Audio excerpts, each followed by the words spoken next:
Hello, everyone, and Madaya. We will be continuing with Genesis 30. Yes, we're still in Genesis, and yes, my baby boy is still sleeping. Love, love, love, love, love. Alrighty, so let's open now.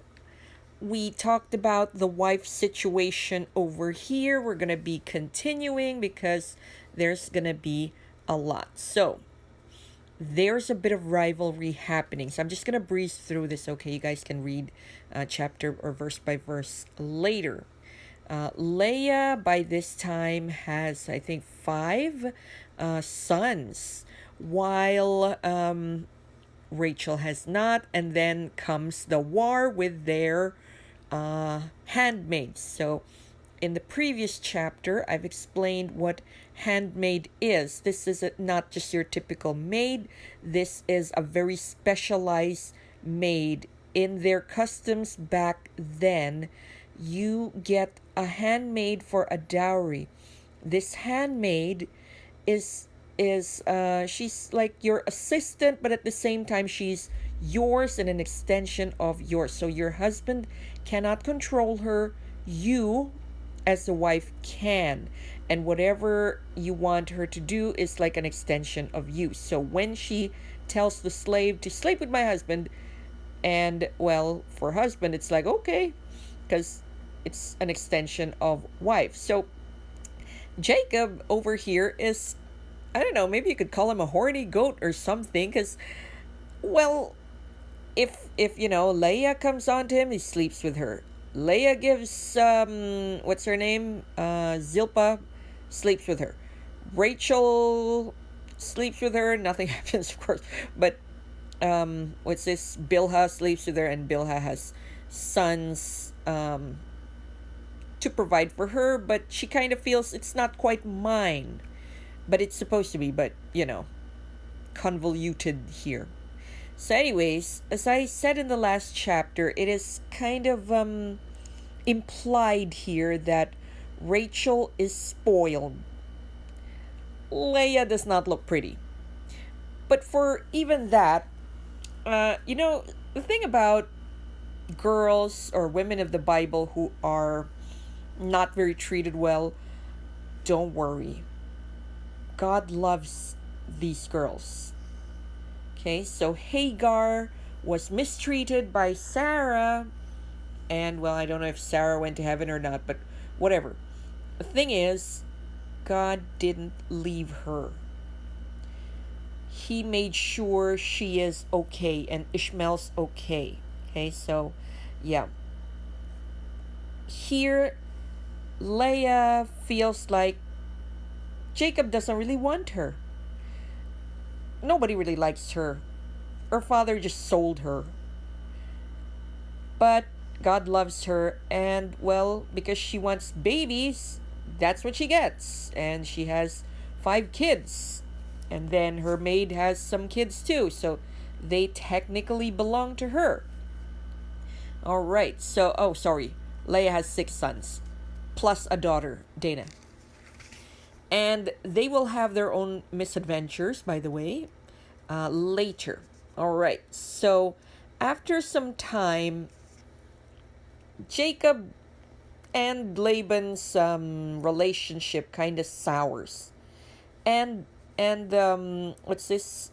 The wives, I guess they know this. So he calls them over to the field and tells them, "Hey, we're gonna go because, you know, your father's supposed to be giving me X much of sheep and cattle and stuff, but he never does. Every time we make an agreement and say, oh, I want the spotted cows and you could have the reined cows. Okay, because, you know, he sees that, oh, there are more spotted cows in the field, so Laban will take all the spotted cows. And then God will overnight, magically, miraculously, because that's the kind of God that he is, suddenly all the cows will be ringed. And then Laban's like, no, no, no, no, no. What I meant was mine is the reined cow and yours is the spotted cows. And then God would change it again. And then miraculously, you know, God favors Jacob. I don't know if maybe Laban's eyes are spotty or whatever, but God favors Jacob. That's what happens. Every time Laban changes stuff. Um, God performs a miracle, and it will always be on Jacob's favor. So, for all his faults, Jacob is a very what's this? A very industrious, hardworking person. So Laban actually does not want to let him go. And by this time, he's been with Laban, and it will be said here, Laban the Syrian. So now you know they are in Syria. Okay, so Syria hasn't been coined yet, but since Moses is the writer of Genesis, well, we think he is. By Moses' time, Syria is there, and to let you know where Laban is residing, because it had so many name changes, like Luz became Bethel and stuff like that. There, uh, just context. Syria isn't quite a country yet, but it's established in Moses' time. So in Moses trying to, yeah, you get it. Anyway, so that's what they did. They said, uh, it feels like I'm so unwelcome here. So why don't I, you know, take everything that I'm owed, and I'll just go. I'll just go. Okay, so there. Let's continue on. So Laban's sons, so it doesn't say how many, but Laban's sons, so apart from the daughters, he also had sons, felt like, wait, Jacob has so many stuff. I want some of those too. But, because, as I said, every time Laban tries to fool Jacob, God switches it around, and it always works around to Jacob's favor.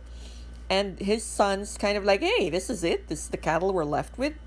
So they kind of complained, like, Jacob's taking so many things from us. Anyway, so, yeah, so they left.